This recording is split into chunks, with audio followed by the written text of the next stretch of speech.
एक रवि नाम का लड़का एक छोटे से गांव में रहता था। वह बहुत ज्यादा गरीब था, जिसका मुख्य कारण था रवि के पिता का कुछ समय पहले एक एक्सीडेंट हो गया था, जिसमें ज्यादा घायल होने के कारण रवि के पिता के दोनों कंधे कार्य करने में असक्षम हो गए थे, जिस कारण डॉक्टरों को उन्हें हटाना पड़ा। इसलिए रवि का परिवार बहुत ही ज्यादा लाचारी की स्थिति से गुजर रहा था। एक्सीडेंट से पहले रवि के परिवार की मुख्य आय का स्रोत उनका खेत था, जिसमें वह खेती करते थे और फसल को बेचकर अपना गुजारा करते थे। परंतु वह खेती बहुत ज्यादा कम होती थी, जिस कारण उन्हें कभी भी किसी प्रकार का सुख नहीं मिल पाया। जब रवि के पिता दिव्यांग हो गए तब उन्होंने वह खेती एक व्यक्ति रामू प्रसाद को बटाई पर दे दी, ताकि वह उसमें फसल करें और आधी फसल रवि के परिवार को दे दे।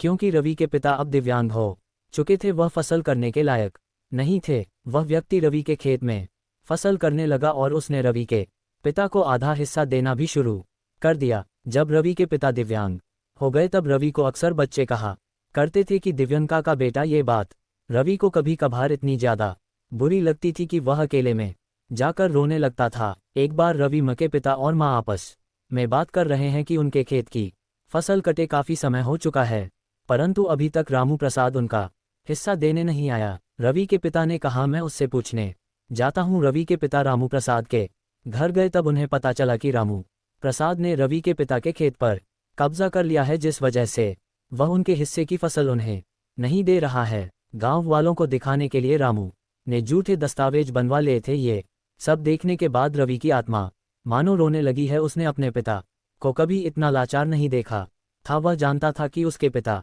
की लाचारी का फायदा उठाया जा रहा है। रवि समझदार बच्चा था। उसने अगले दिन रवि ने पुलिस को बुलाया, परंतु रामू प्रसाद ने पुलिस को वह झूठे दस्तावेज दिखा दिया। इसलिए पुलिस कुछ नहीं कर पाई और वहां से चली गई।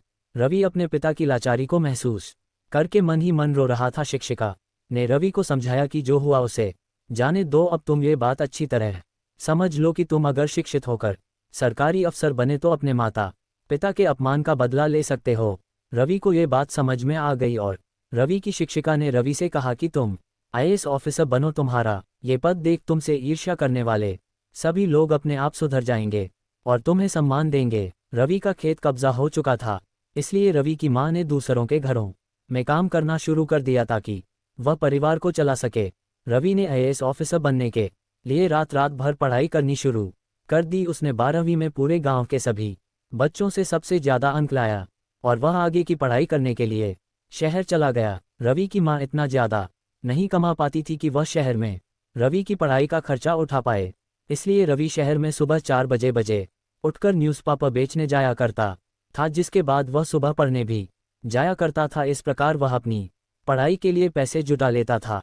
करीबन 5 साल तक लगातार शहर में आईएएस ऑफिसर की तैयारी करने के बाद एक वक्त ऐसा आया जब वह आईएएस ऑफिसर बन गया और उसे उसी के गांव के जिले में नौकरी के लिए भेजा गया, क्योंकि रवि चाहता था कि उसे उसी के गांव के पास भेजा जाए। जब रवि अपने गांव में आईएएस ऑफिसर बनकर आया तब सभी लोग उसे नमस्ते करने लगे। रवि ने रामू प्रसाद को बुलाया और कहा कि उस जमीन के कागज दिखाओ जिसे तुमने अपना बताकर मेरे पिता का पूरे गांव में अपमान करवाया था।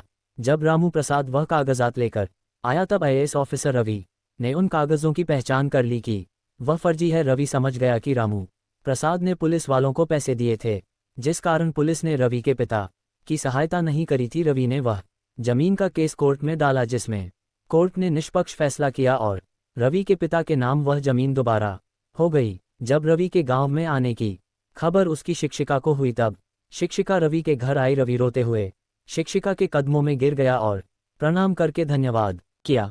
शिक्षक ने जाते समय रवि से एक बात कही, शिक्षा एकमात्र हथियार है जिससे हम जीवन को सुधार सकते हैं और अपने अपमान का बदला ले सकते हैं।